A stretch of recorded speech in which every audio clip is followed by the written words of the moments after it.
Welcome to Maulisa resort, Jaipur forest. তো আমরা এখন মৌলিসা রিসর্টে এসে পৌঁছেছি। এখন প্রায় 1টার কাছাকাছি বাজে।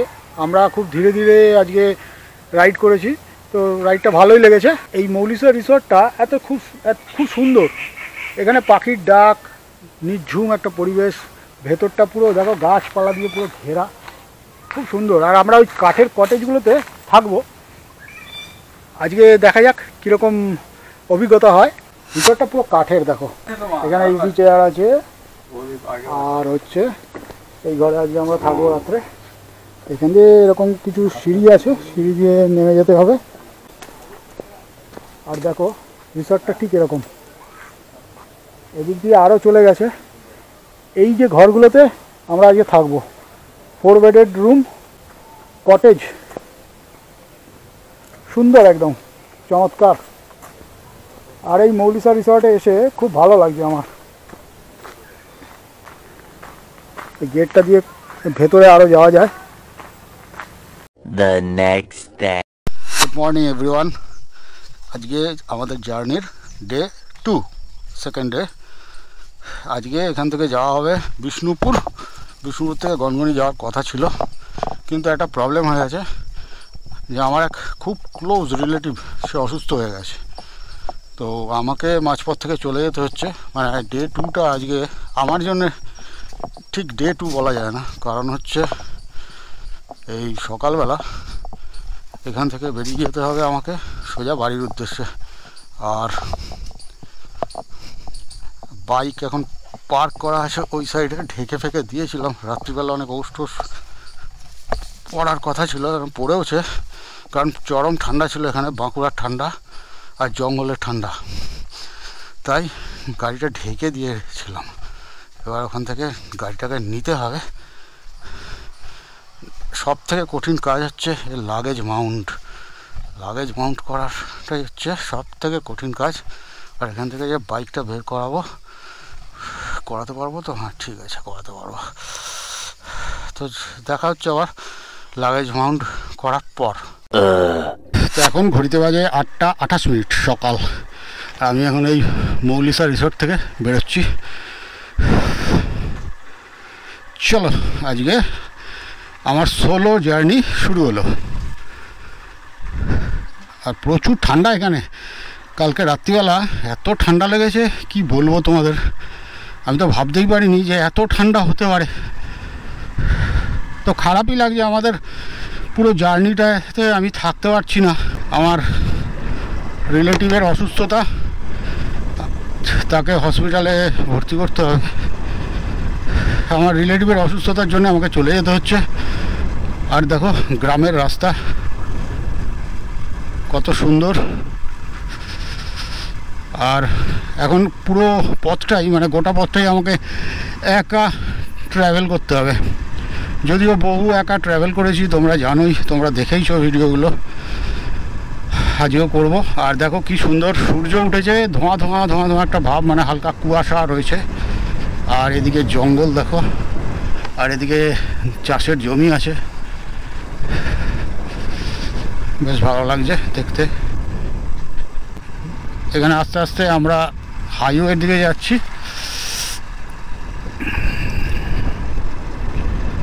তো এখন প্রথম কাজ হবে একটু চা খাবো কোথাও। চাটা না খেলে না ঠিক রাইডের মজাটা নিতে পারবো না, মানে একটা আমেজ আসবে না, মাথাটা ধরে থাকবে। কারণ এই চা তো সকালবেলা খাওয়া অভ্যেস, তাই চাটা খেতে হবে। সামনে বনলতা আছে, দেখি বনলতায় চা পাওয়া যায় কি না। আশা করি পাওয়া যাবে। একটা চা খেয়ে নেবো, পারলে একটা জলের বোতল নিয়ে নেবো। আগে চাটা খেয়ে নেবো, চাটা খেয়ে নেওয়ার পরে তারপরে এখান থেকে রওনা হবো।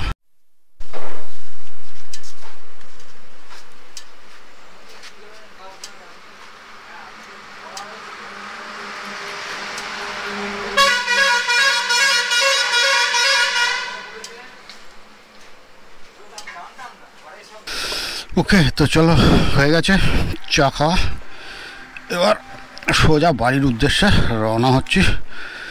এখান থেকে জল কিনলাম না, রাস্তায় একটা জল কিনে নেবো যদি প্রয়োজন পড়ে। প্রয়োজন তো পড়বেই, জল খেতে হবে। আর যথেষ্ট ঠান্ডা রয়েছে এখানে। মানে আমাদের ওদিকে মানে কলকাতার কাছাকাছি কোনো জায়গায় এত ঠান্ডা পড়েনি এখানে, কিন্তু এখানে বাঁকুড়ায় ভালো ঠান্ডা পড়ে গেছে। সূর্যের আলো উঠে গেছে কিন্তু হালকা হালকা ঠান্ডা লাগছে। তো চলো দেখা হচ্ছে আবার রাস্তায়।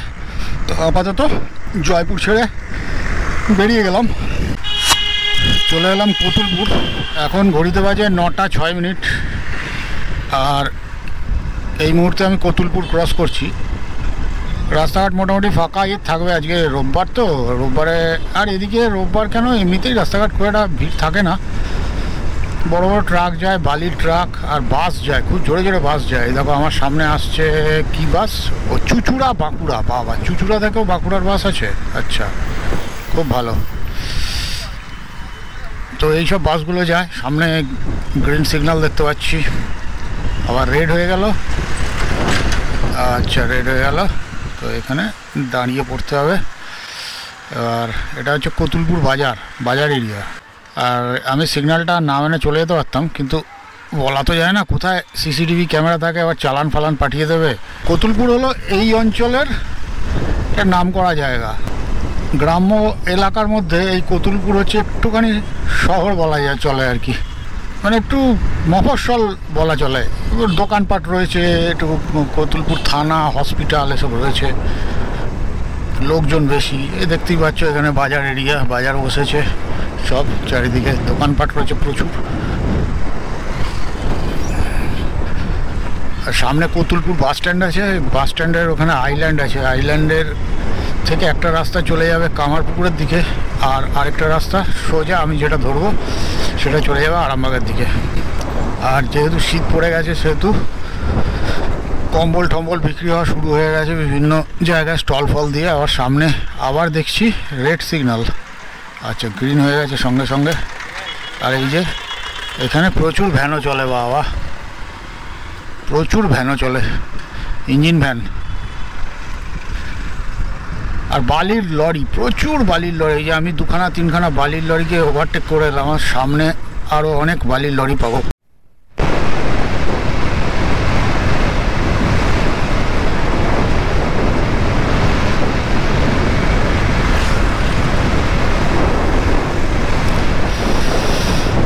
এখানে রাস্তাটা একটু ফাঁকা পেয়েছি তাই একটু টানছি। আর এখানে টানা মানে কি, গ্রামের রাস্তা তো, ছাগল কুকুর মানুষজন সব সামনাসামনি চলে আসে। তো আর ওই যে দেখো সামনে গরুর গাড়ি, তো এখানে খুব একটা জোরে চালানো উচিত নয়। আমি 60-62 এরকম স্পিডে রাখছি, মানে খুব বেশি যদি ওঠে আমার গাড়ি 62-তে উঠছে আর কি। আর এখানকার লোকেশনটা দেখো কী সুন্দর, রাস্তার দুধারে কী সুন্দর গাছপালা রয়ে গেছে। আর রাস্তাটা মাঝে মাঝে ভেঙে গেছে, তো খুব স্মুথলি চালাতে পারছি না। আর তারপরে সিঙ্গেল লেন, ওই দেখো সামনে গাড়ি কীরকম ওভারটেক করে আসছে, মাঝে মাঝে চেপে দিচ্ছে, ঠিক রাস্তার সাইডে নেমে যেতে হচ্ছে। আমার ঠিক মনে পড়ে গেল দীঘা থেকে নন্দকুমার আসার যে রাস্তাটা, সেই রাস্তাটার কথা। সেই রাস্তায় এরকম গাড়ি চেপে দেয়। এই দেখো আমাকে চাপতেও চাপলো না। এই দেখো বাইকার্সটা দেখো, কি বলবো, এরা এত তাড়া লেগে থাকে সবার যে উল্টো দিকে লেনে চলে আসে।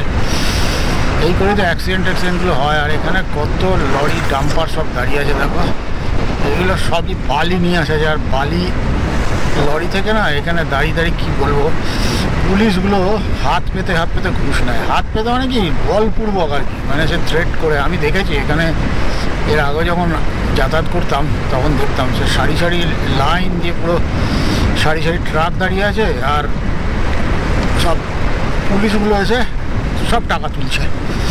কি বলবো, আর আমাদের রাজ্যের পরিস্থিতি তো তোমরা জানোই কি চলছে। আর চারিদিকে দেখো কি সুন্দর কুয়াশাচ্ছন্ন একটা ভাব। আর এই মধ্যখানে রাস্তাটা খারাপ বলে খুব অসুবিধা হচ্ছে চালাতে। এই যে কালকে এখান দিয়ে যাচ্ছিলাম না, এইখানে একটা চেকপোস্ট, এখানে একটা লরি পুরো রাস্তার মাঝখানটায় দাঁড় করিয়ে রাস্তা ব্লক করিয়ে এরা টাকা তুলছিল পুলিশরা। তো ওখানেই আমাদের কিছুক্ষণ টাইম কেটে গেল। মানে মানুষজন যাতায়াত করবে না, আগে ওদের ঘুষের টাকা দরকার। এত খাই কি করে আসে আমি বুঝি না, মাইনে ফাইনে পায় না, তাতে চলে না নাকি? যাই হোক, আর কি বলবো, এ তো তুমি আমি ঠিক করতে পারবো না। পুরো সিস্টেমটাকে ঠিক করতে গেলে অনেক ঝামেলা আছে। তবে বাঁকুড়া ডিস্ট্রিক্টের রাস্তা আমি দেখেছি হুগলিতে পড়ার সাথে সাথে দেখবে সরু হয়ে গেছে রাস্তাটা। বাঁকুড়ায় যেমন এতটা চওড়া দেখতে পাচ্ছ তোমরা, হুগলি ডিস্ট্রিক্টে দেখবে রাস্তাটাকে খানিকটা সরু হয়ে গেছে রাস্তাটা। চলে এলাম আরামবাগ, আর এখন ঘড়িতে বাজে 9টা 47 আচ্ছা, এটা হলো আরামবাগ বাস স্ট্যান্ড। এখান থেকে বিভিন্ন জায়গায় যাওয়া যায়, প্রচুর কানেকশান আছে এখান থেকে। আর আজকে ছুটির দিন বলে আরামবাগ শহরটা একটুখানি ফাঁকা ফাঁকা লাগছে, অন্যদিন আরও ভিড় থাকে এইসব জায়গায়। সামনে রেড সিগন্যাল রয়েছে। রেড সিগন্যাল কখন গ্রিন হয় কে জানে। ও এখানে টাইমার লাগানো আছে। আরামবাগ থেকে যে সকল বন্ধুরা দেখছো তারা আরাম করো, আরামবাগের লোকেরা আরাম করো, আর আমি আরামবাগ ছেড়ে বেরিয়ে যাচ্ছি। আবার দেখা হবে আরামবাগে এলে, তখন নয় আরাম করা যাবে। আরামবাগ সবাই আরাম করো। আচ্ছা, এখানে ইএসডির শোরুম আর এদিকে মাহিন্দ্রার শোরুম। আজকে একদম ফাঁকা, দেখো আরামবাগ রোড একদম ফাঁকা। সামনে কি বাম্পার নাকি? হ্যাঁ, এ বাবা বাম্পার।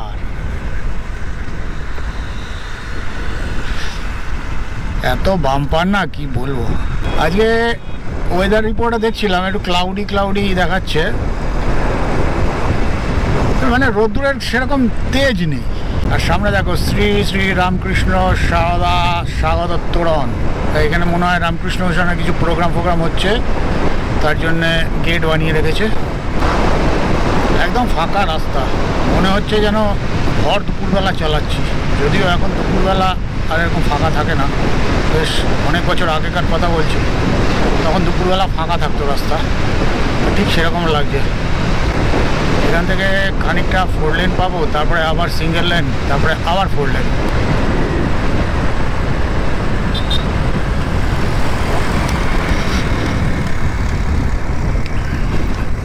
ব্যাস, এখান থেকে চলে গেলো আবার বাজে রাস্তা, সেই সিঙ্গেল লেন।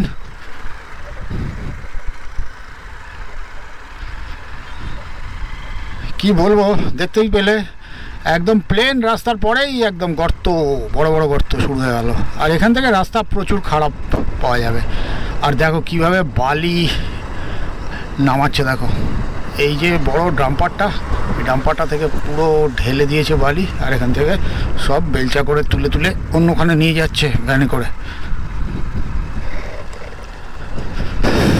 আর এখানে শীতকালের হালকা মিঠা রোদ মাঠের মধ্যে পড়েছে, আর মাঠে ধান কেটে শুকোতে দিয়েছে। কত ভালো লাগে এসব দৃশ্য দেখতে। আমার তো খুব ভালো লাগে। আমার তো শহরের থেকে গ্রাম অনেক ভালো লাগে, যদিও গ্রামের জীবনযাত্রা অনেক কঠিন, কিন্তু যাই বলো বস, গ্রামের জীবনযাত্রা একটা আলাদা আনন্দ পাওয়া যায়। গ্রামের জীবনযাত্রায় অনেক সহজ সরল জীবনযাত্রা, শহরের মতো অনেক এতটা কমপ্লিকেটেড নয়। গ্রামের মানুষরা অনেক ভালো, যদিও আজকাল আর সেই মানুষ নেই, বিভিন্ন কারণে হোক যাই হোক, গ্রামের মানুষও অনেক বাজে হয়ে গেছে, মানে শয়তান হয়ে গেছে। আর যেরকম পরিস্থিতি চলছে আমাদের দেশে, সেই অনুযায়ী মানুষও তো পরিবর্তন হয়েছে, সেই অনুযায়ী মানুষ আর আগের মতো নেই। আর দেখো বাসটাকে, দেখো বাসটা কীভাবে ওভারটেক করছিল। মানে এই রোডে না, এই সব রোডগুলোতে প্রচুর খারাপভাবে চালায় বাসগুলো, মানে এত খারাপভাবে চালায় মানে কী বলবো। চলে এসেছি মায়াপুর। এই মায়াপুর সেই মায়াপুর নয় যেটা তোমরা মনে করছো, ইস্কন মন্দিরের সেই মায়াপুর নয়। এটা হলো আরামবাগের কাছাকাছি হুগলি ডিস্ট্রিক্টের মায়াপুর। এখানে মায়াপুর, সোদপুর অনেক জায়গায় পড়ে এরকম নাম। সোদপুর মানে উত্তর 24 পরগনা সোদপুর নয়, এটা হুগলি ডিস্ট্রিক্টের সোদপুর, ছোটোখাটো জায়গা এগুলো, সামনে পড়বে সোদপুর। আর এই মায়াপুরের রাস্তা এত খারাপ ছিল, 2-3 কিলোমিটার এত বাজে রাস্তা পেয়েছি। আর তারপরেই দেখো কি সুন্দর রাস্তা, একদম 4 লেন, মাখন, পুরো সুন্দর রাস্তা। আর এখান থেকে রাস্তা মোটামুটি চাপাডাঙ্গা পর্যন্ত ভালো পাবো, তারপরেই আবার শুরু হবে খারাপ রাস্তা। খারাপ রাস্তা মানে কি, প্রচুর বাম্পার, মানে অহল্যাবাই রোড যেটা মানে 26 নম্বর রুট সেটা যেটা পাবো সেখানে প্রচুর বাম্পার। 4 লেন রাস্তার মাঝে মাঝে বাম্পার করে রেখে দিয়েছে। শুনেছিলাম নাকি বাম্পার উঠিয়ে দিয়েছে হাইওয়েতে, আর এটা যদিও হাইওয়ে নয়, এটা হচ্ছে রাজ্য সড়ক মনে হয়, এটাই জাতীয় সড়ক, আমার ঠিক খেয়াল নেই। তোমরা জানলে একটু কমেন্ট বক্সে জানিও যে আরামবাগ যাওয়ার রাস্তাটা, কলকাতা থেকে আরামবাগ যাওয়ার রাস্তাটা কি রাজ্য সড়ক না জাতীয় সড়ক। আমার সোলো জার্নি ভালোই চলছে। গ্রুপ রাইডের মজাও একটা আলাদা, আবার সোলো রাইডেরও মজা একটা অন্যরকম। সোলো রাইডে নিজের খেয়াল খুশি মতো চালানো যায়, যেখানে ইচ্ছে দাঁড়ানো যায়, যতটা ইচ্ছে একভাবে চালানো যায়। আর গ্রুপ রাইডে কী হয়, সংঘবদ্ধভাবে রাইড করলে একসাথে মানে খুব ভালো লাগে আর কি। দুটো রাইডের মজাটা আলাদা আলাদা। আর এখানে দেখো প্রচুর ট্রাক্টর চলে, এই আমার সামনে যাচ্ছে ট্রাক্টর। এখানে 2 হাত অন্তর অন্তর তোমার ট্রাক্টর দেখতে হবে, সব মাটি কেটে নিয়ে যাচ্ছে, ধান কেটে নিয়ে যাচ্ছে, বেশ ভালো গ্রাম্য পরিবেশ তো। আর দেখো যেরকমটা বলছিলাম, এই রাস্তা সুন্দর, রাস্তার মাঝে মাঝে এরকম উঁচু উঁচু বাম্পার করে দিয়েছে। চলে এলাম সোদপুর, এই জায়গাটার নাম দেখো, বলছিলাম না একটু আগে, এই জায়গাটার নাম হলো সোদপুর। মানে আমাদের নর্থ 24 পরগনার যে সোদপুর সেই সোদপুর নয় কিন্তু, এটা হুগলি জেলার সোদপুর। আর এখানে দেখো লরিটা কীভাবে দেখো অবস্থা, বাসটা ওখানে দাঁড়িয়ে আছে, আর এত বড় লরি কীভাবে রাস্তা ব্লক করে আসছে। এখন আমি চাপাডাঙ্গা ক্রস করছি, আর ঘড়িতে এখন বাজে 10টা 23 মিনিট। মানে আমার বাইকের মিটার কনসোলের ঘড়ি আছে, সেই ঘড়িতে 10টা 23 মিনিট দেখাচ্ছে। আর এই হলো চাপাডাঙ্গা। চাপাডাঙ্গার যে মেন জাংশনটা, মানে যেটা ক্রসিংটা, সেটা পেরিয়ে চলে এলাম। ফ্লাইওভার করে দিয়েছে এখন, কালকে তোমাদের দেখিয়েছিলাম ফ্লাইওভার করে দিয়েছে এখন। তো ফ্লাইওভার পেরিয়ে এখন চলে এলাম অহল্যাবাই রোড। এটা সোজা চলে গেছে চণ্ডীতলা, ডানকুনি, তারপর ওখান থেকে বেনারস রোড কানেক্ট করেছে, সোজা চলে গেছে কলকাতার দিকে। আর এইবার এই রাস্তা থেকে শুরু হলেই দেখো কত চওড়া চওড়া বাম্পার। আর এখানে আমাকে একটুখানি দাঁড়িয়ে একটুখানি রেস্ট নিতে হবে, অল্প একটু রেস্ট নেবো দাঁড়িয়ে। সামনে কোনো একটা ফাঁকা জায়গা দেখে একটুখানি দাঁড়াবো, তো অনেকক্ষণ বাইক চালিয়েছি তো এখন একটুখানি দাঁড়ানো উচিত। তো চাপাডাঙ্গা চলে আসা মানে বাড়ির কাছাকাছি প্রায় চলে আসা। আর টোটাল রাস্তাটাই এখন পাবো single lane, up to Dankuni পর্যন্ত পুরো সিঙ্গেল লেন। আর এই দেখো এই যে ব্যারিকেডগুলো করে থাকে না, এগুলো ব্যারিকেডগুলো করে দিয়ে রাখে, এত বাজে। এগুলো আমি দেখেছি আমাদের ওয়েস্ট বেঙ্গলেই দেখেছি, বাইরে অন্য কোনো স্টেটে তো যাইটাই আমরা ঘুরতে, কখনো দেখি না এরকমভাবে, এত বাজে। এতে কি সুবিধা হয় কে জানে, মানুষের অসুবিধাই হয়। এই রাস্তা গিরগিটি ক্রস করলো, দেখলে ক্যামেরায় ধরা পড়লো কিনা জানি না, তবে গিরগিটিটা ছুটে ক্রস করলো। চলে এলাম গজার মোড়, আর এখন ঘড়িতে 10টা 50 বাজে। গজার মোড় থেকে তোমরা জাঙ্গিপাড়া যেতে পারবে, হরিপাল স্টেশনও যাওয়া যায়। খানিকটা এগিয়ে গিয়ে বাঁ দিকে একটা রাস্তা চলে যাচ্ছে হরিপাল স্টেশনে, সেই রাস্তা ধরে তোমরা হরিপাল স্টেশনেও যেতে পারো। আচ্ছা, এইটা হলো হরিপাল স্টেশন, যাওয়া যায় এই রাস্তা দিয়ে। চলে এসেছি ডানকুনি ফ্লাইওভারটা এখন ক্রস করছি। আর নিচ দিয়ে দেখো ট্রেন যাচ্ছে। আর যত এই কলকাতার কাছাকাছি আসছি তত টোটোর উৎপাত বাড়ছে, যতই এদিকে এগোচ্ছি ততই টোটোর উৎপাত বাড়ছে, প্রচুর টোটো। A few moments later. এখন ঘড়িতে বাজে 11টা বেজে 52 মিনিট, আর আমি প্রায় আমার বাড়ির কাছাকাছি চলে এসেছি। এখান থেকে ঢুকে যাব ভেতরে, এবার আস্তে আস্তে খানিকটা গিয়ে পাড়ার মধ্যে ঢুকবো। তো ফ্রেন্ডস, আজকের রাইডটা প্রায় শেষ হতে চললো। আবারও বলছি, আমার খারাপ লাগছে আমি ট্যুরটা আমাদের গ্রুপের সবার সাথে কমপ্লিট করতে পারলাম না। আমাকে ব্যক্তিগত কারণে বাড়িতে চলে আসতে হচ্ছে, তার জন্য আমার খুব খারাপ লাগছে। আর কি করব বলো, মানুষের কখনো কখনো সমস্যা এসে যায়, আমারও তাই এরকম সমস্যা এসেছে বলেই আমাকে বাধ্য হয়ে একা ফিরতে হলো। তো ফ্রেন্ডস, আজকের ভিডিওটা এই পর্যন্তই। ভিডিওটা ভালো লাগলে একটা লাইক করে দিও, কমেন্ট করো, শেয়ার করো বন্ধুদের সাথে। আর আমার চ্যানেলে যারা নতুন তারা আমার চ্যানেলটা অবশ্যই সাবস্ক্রাইব করে যেও। দেখা হচ্ছে এর পরের কোনো ভিডিওতে। Good bye.